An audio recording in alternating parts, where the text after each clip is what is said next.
Both consumers and corporations increasingly utilize online searches to find products and services. It is currently estimated that Google processes approximately 63,000 search queries every second, translating to 5.6 billion searches per day, making the online universe a busy place. As such, the marketing challenge is to create content and messaging that facilitates discovery. In this episode, I'll speak with Jed Morey, the CEO and founder of Morey Creative Studios. Based in New York, Jed and his team specialize in content marketing, CRM development, and accessible web design, and is the largest HubSpot partner agency in New York. Before starting his own creative studio, Jed served as publisher of the Long Island Press, was an award-winning journalist and author. We'll discuss current trends in digital marketing, using metrics to analyze your marketing strategy, content development, and the skills needed to be successful in the ever-changing digital landscape. Jed, welcome to our podcast series. Hey, John. Thank you so much for having me on. And of course, thank you to New York Tech for facilitating all of this. Oh, it's our pleasure, and we really appreciate your time today. You know, one of the things that in reading in your bio and your background is you started in the newspaper business. You were the publisher of the Long Island Press. And I kind of thought about this and said, gee, that really must have informed what you wanted to do in terms of starting a creative agency.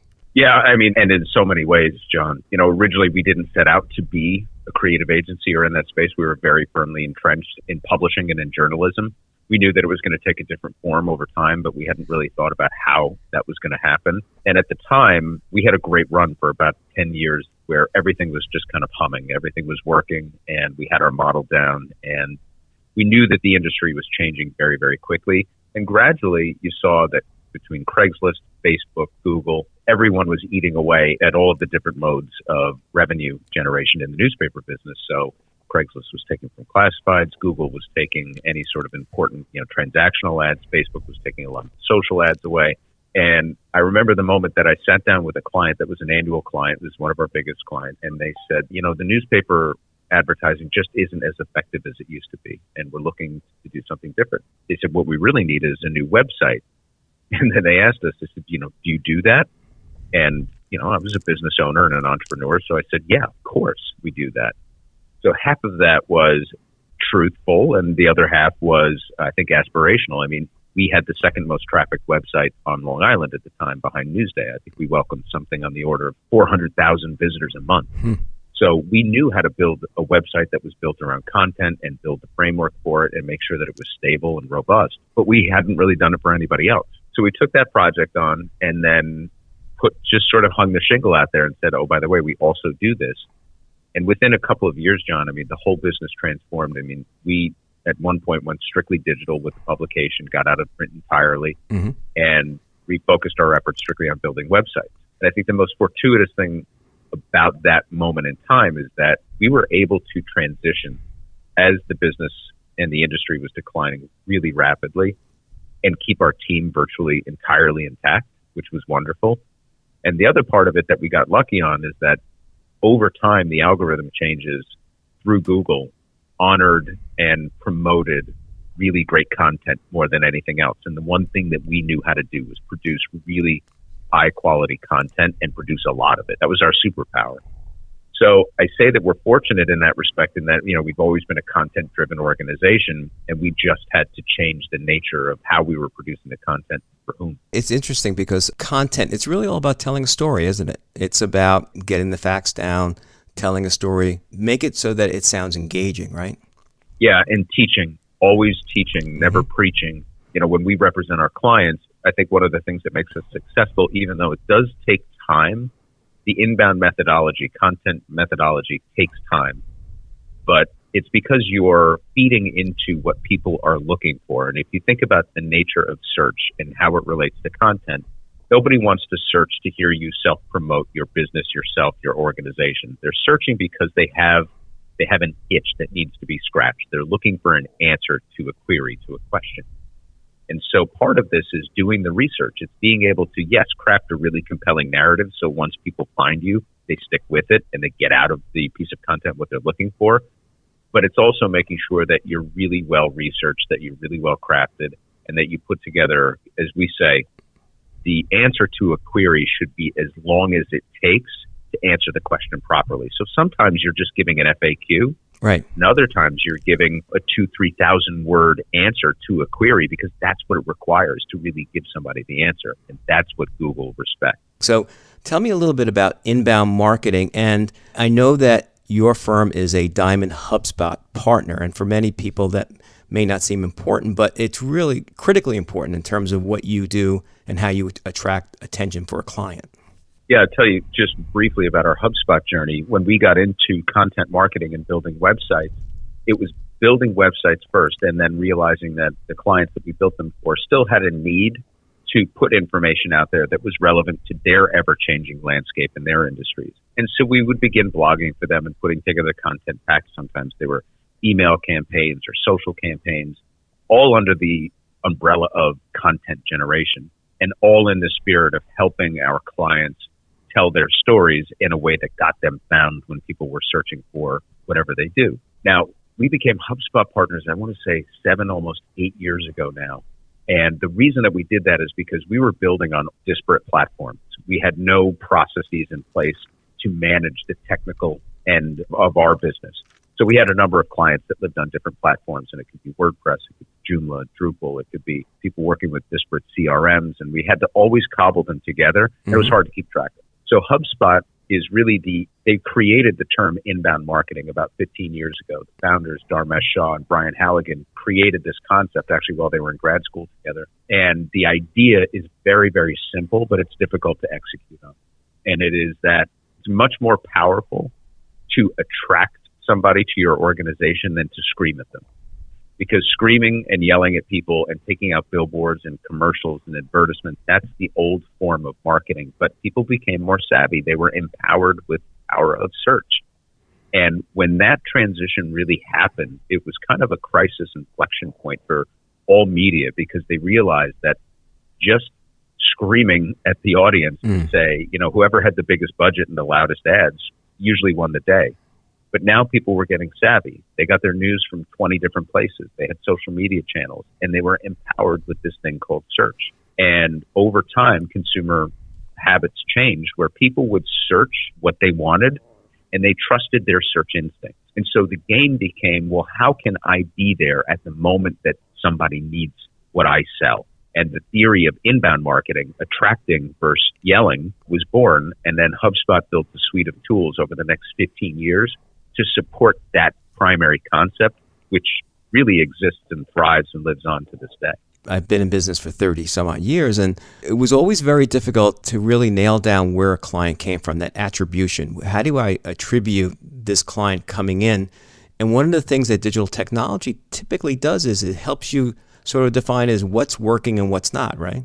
So the idea was if your audience was big enough, you were always going to be able to peel off a fraction of people that were interested. And then along comes the digital age and everything is precise. There's no more waste. Now, in the beginning, there was some waste, particularly with people trying to apply the old school thinking of banner advertising to everything that we did on the internet.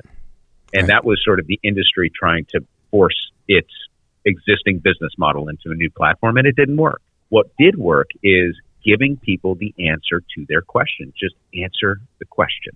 And that became the mantra of the industry where, we all do it ourselves, right? How many times a day, John, do you log on to Google just almost unconsciously at this point?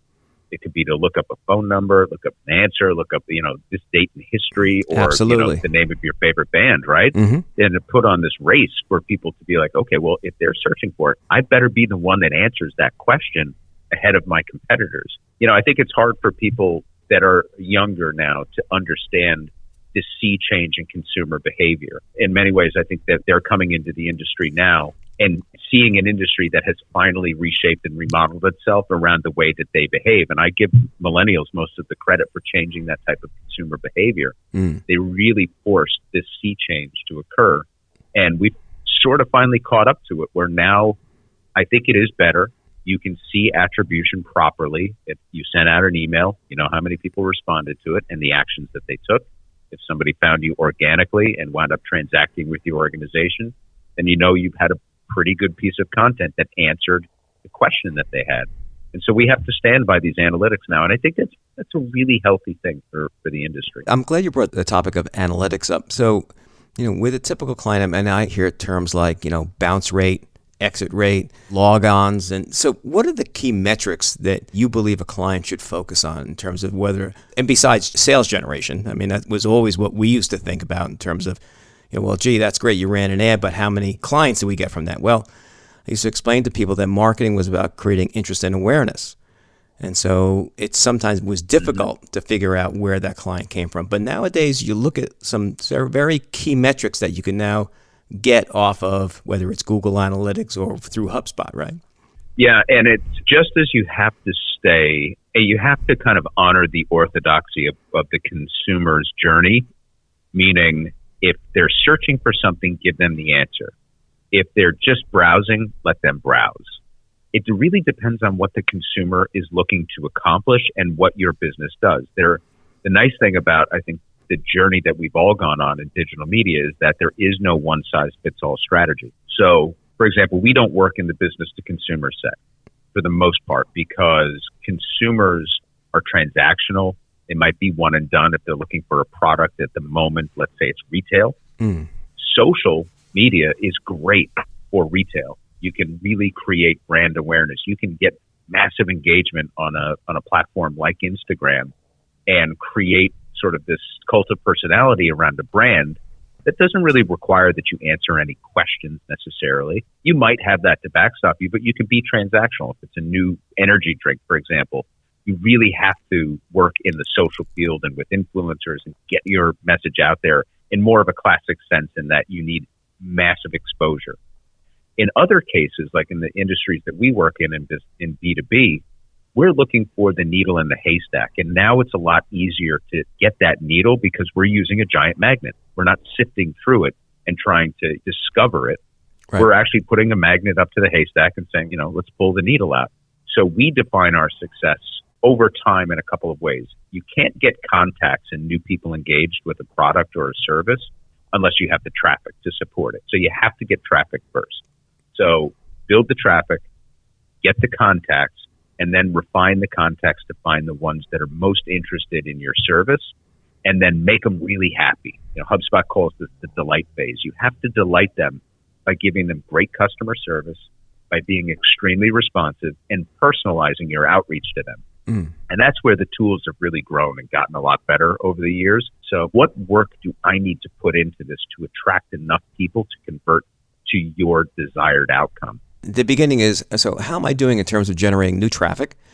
And then how long should I be concerned about? Like, okay, so they clicked on the blog, and when they were done with the blog, did they click to one of my web pages? And then I know enough to be dangerous. So when I talk about things like bounce rate and things like that, how key and critical are those for us to be analyzing? I think every one of them is critical. And the most critical thing is to find out that really the balance of what your prospects are looking for, and then to be able to super serve them on the flip side. So how can I determine whether I'm succeeding along the way? And that's where you look at engagement metrics. You look to see, well, did they give me some digital currency like an email address? Are they opening the emails that I'm sending them? You don't have to open every single one of them, but Did I send something that was of interest to them? And if you send them 10 and they open 2, and both of those happen to be about, let's say, intergenerational wealth transfer, well, that should tell you a little something about what that person is interested in. You say, oh, okay, so maybe I can send them a personalized email about this, about let's say a seminar. Hey, we have a generational wealth transfer seminar coming up. Would you be interested in speaking at it? I need an accountant. I mean, what better way to drive an engagement? Because that person's going to get that email and say, wow, this is exactly what I'm looking for. So it's not just about the numbers. It's also about interpreting the numbers and then acting personally and intuitively about what that consumer wants.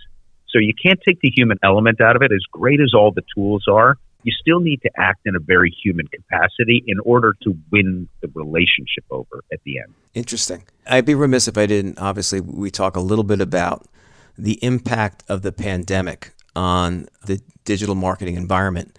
And a lot of companies sort of flat-footed. They didn't really embrace having a digital presence and found themselves sort of lost and had to play catch-up. So maybe we talk a little bit about what did the pandemic do to change the focus of business and marketing? And now we're coming into that post-pandemic era. Where do you see marketing going, let's say, going into 2022? Well, I think it flipped the script entirely for a year, and now it will have completed the shift of the balance of power. So digital marketing will be the preeminent strategy, whereas it might have been a piece of your strategy prior to the pandemic. It is now your primary strategy, and everything else works to support it. So again, use the example of like a trade show or a conference or a seminar. Right. The companies that got with things pretty quickly had seminars early on before we all got too tired of them. And they were able to draw a tremendous amount of attention to their product and their service because we were all clamoring for, it was like whoever was prepared for that really did well. Whereas if you relied on a trade show or the one conference a year where you got all your business, you were kind of up the river. And so a lot of companies moved too slowly and probably suffered greatly. A number of companies moved very, very quickly, and some companies are already positioned to succeed, and those were the ones that went off to the races. So if you had a traditional analog strategy prior and it worked for you, it worked for you. It definitively did not work for you during the pandemic, and you had to introduce an element of digital marketing, and it became first and foremost in your thoughts, and you put your money there, and hopefully if you stayed in business and you didn't have to cut your staff, you just pivoted. Coming out of the pandemic, I think it was just one of those moments where it pushed the inevitable. The trade shows now, for example, will be a combination of in-person, and there'll be a lot of digital attendees. There will be a lot of people that will say, sign me up and send it to me after the fact so that I can consume the content at that trade show on my own time.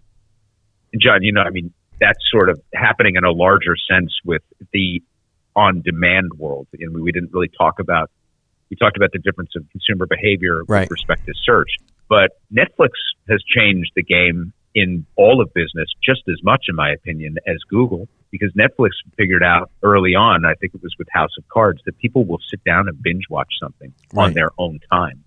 And it was a revelation to everyone across the media landscape, like, wow, people will put off going to the theaters. They don't have to do it first. They want to do it when they want to do it. And so if you understand that coming out of the pandemic, that some people will need that tactile interaction, they'll need to see one another, look you in the eye. I think what's going to happen, if we had to put this in a box, in a framework, is that all of the relationship building will happen digitally. The consummation will happen in person. And it was flipped prior to the pandemic, if that makes sense. Yeah, it does make sense. And we talk a lot about in terms of perhaps sometime in the future, yes, we'll be going back to trade shows, but there'll be a digital aspect of that where will the trade show operator run a video? Will you do interviews on the trade show floor?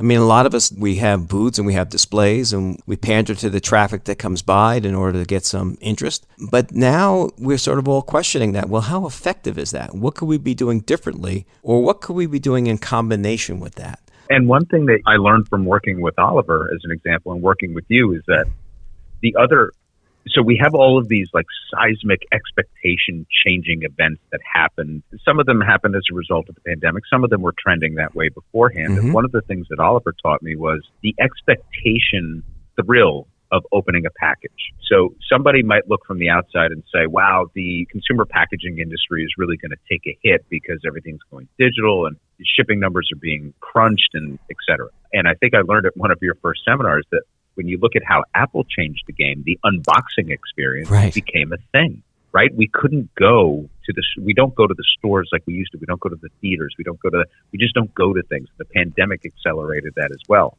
Well, now your vicarious thrill about a product all of a sudden became part of that unboxing ceremony at your house. You get the release of endorphins when the package comes, and then you open it up and there's another really cool package. Some people hold their Apple packages forever, as long as they have the product, because they simply can't get rid of it. And so now there's a creative burst that has occurred in, well, sustainability for one. You guys have certainly taught me a lot about that. People are interested in sustainable packaging. They want things to come to their doorstep, but they want to know that they're not killing the planet in the process. They want things to be unique to them. They want it to be a cool experience.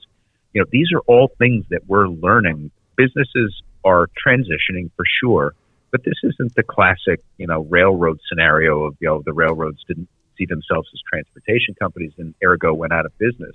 Companies now, they've learned these lessons from the past and they're modifying and they're figuring things out. So we're all on this learning journey, and the pandemic absolutely accelerated that. But I think on the flip side, you're going to discover that the companies that really get it lean into all aspects of on-demand consumer experience, certainly pricing to a degree, but we've also learned that people are willing to pay a premium for the things that meet their expectations in these other sectors as well. Interesting. So let me stop for a second and ask you a couple of questions relative to advice you have for two specific groups. First off, for students coming out of school today, what kind of skill sets are you looking for, or you're seeing that the market is really clamoring for in terms of skill sets of somebody wanting to get into marketing? Two sides of the coin. Well, I'll say this. Social media is, as a discipline and as a core skill set, has been oversold to young people. Mm-hmm. Social media is important in terms of influencers and individual brand identity, but it has been oversold as a mechanism to really facilitate business and transaction. Social, on the whole, is the least converting channel of all of the channels that we manage, and by an order of magnitude. Wow. I mean, it's just not a high converting channel. It's great for branding and awareness. It's the modern day equivalent of putting up billboards in major cities. You're going to get some recognition and get known. But unless you have a new hot trending item that you need to sell through an influencer strategy with a massive social following because you want people to wear the jacket that person wears, it's really kind of a dead end. So I would say, know it, use it in your own personal life, be able to navigate it, learn some of the technical aspects of marketing through it and cultivating audiences and developing strategies there, but don't try to major in it. On the flip side of it is the technical side, which is you don't have to be a coder these days to be really successful in the larger media landscape. People need to understand how everything fits together. So know where understanding what the real winning and prevailing systems are out there, from CRM to CMS and all of these different acronyms soup in the media landscape. If you are interested and sort of won over by any one of these platforms, then go deep on it. So if you think CRM is just the coolest thing ever because of the data analytics and everything you're able to pull from it, and then you can market through the auspices of a great content management system or a great contact relationship system, then great. Then understand all of it. Be a specialist in that. Be the specialist in the thing that you do. And I think that's good advice for anybody across the board. Sure. On the content side, the most important thing I tell students that are still going through school or coming out of school or thinking about a grad program, do not ignore the humanities. The humanities, again, I'm speaking in general terms, but be well-read. Be able to make great, strong literary and cultural references beyond the thing that's trending on TikTok. And the reason I say that is that that's all part of story. You connect with humans by connecting through a shared cultural experience. And so much of that comes from some of the things that we would consider trending items. Right. And that's great to be culturally literate and relevant. A lot of them come from things as arcane as biblical references or Shakespearean references. The more well-versed you are in where thought originated, the more you're going to make great connections with people in the real world and in the marketing world. So don't ignore the humanities. Don't think it's all about being a technocrat. We always look for people that are extremely well-rounded and can understand the more anecdotal nature of the human condition. That's super important. And for budding entrepreneurs, someone that's going out there, they're starting their business, typically they'll want to start some sort of a marketing program, and normally today they're focusing on digital. Where do they get started? What are they looking for? How should they begin that journey, do you think? Do one small thing better than everybody else. And invariably, as the world gets more technical and faster and technology gets more adept, we have to reach out and find specialists. So I've told a few people the story that, it took us 5 years to reach Diamond. And so now we're one of the top 30 agencies in the world in this HubSpot ecosystem, which is great. There was another company that only built APIs, these integrations between one CRM in particular and HubSpot. Mm-hmm. That's it. That's all they did. And they became a Diamond partner in a year. And there was 4 of them. There's 25 of us. There's 4 of them. They became specialists in something that we all needed so badly, but was so difficult to hire for and train and figure out on your own. They did it, they built it, and they just exploited that niche to such a degree that they're one of the most successful and profitable agencies in the entire ecosystem. And all of the rest of us use them. We need them. So I give that example to people to say, you don't have to boil the ocean to be successful. You can just go in and be very deliberate. Find that one thing that others need. HubSpot became known for having the best marketing automation tools for expanding your blog. That's it. That's all they were. And now they're a $2 billion company because they were able to grow through that and build upon that. But it all started with that one simple premise with, if I can give people tools to streamline their content development process and distribute that content through their channels, I bet I'd make their life a lot easier. And here we are. Yeah, but that's for any business, right? You look for those things that people need and want, and you build it, then they come, right? One of the questions I have for you, Jed, and I ask all my guests, what one word describes who you are?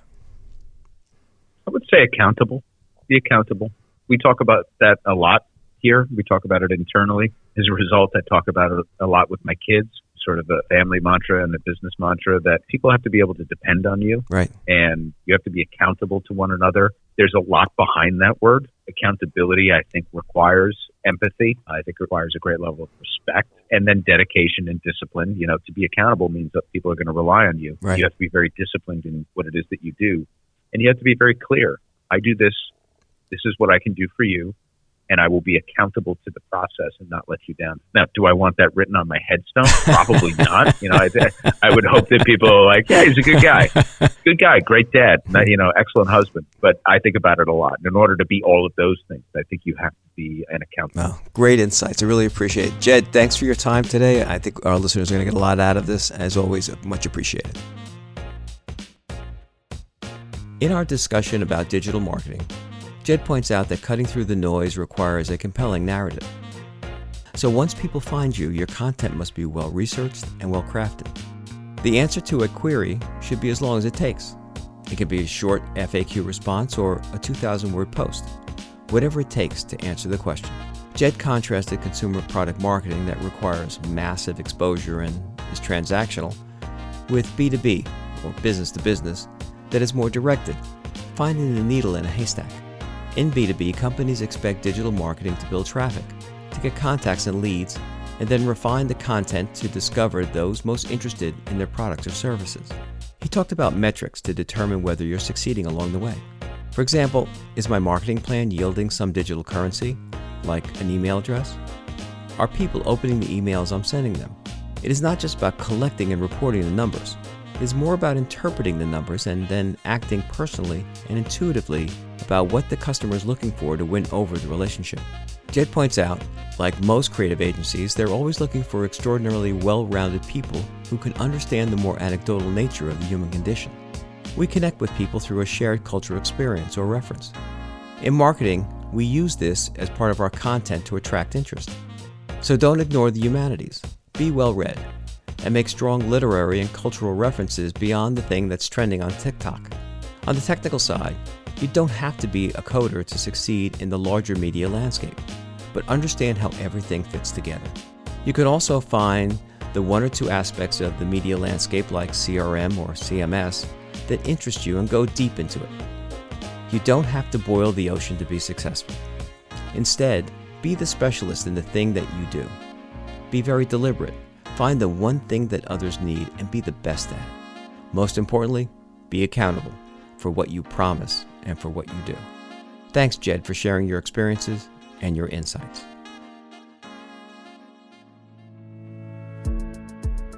This podcast is executive produced by John Rebecki and New York Institute of Technology in conjunction with the School of Management and the Office of Strategic Communications and External Affairs.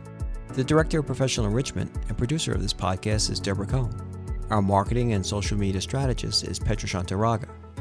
Our audio editor and mixer is Brian Falk from Abacus Entertainment. Special thanks to Constance Talacia and Paulina Lamanier for all their support. Until next time.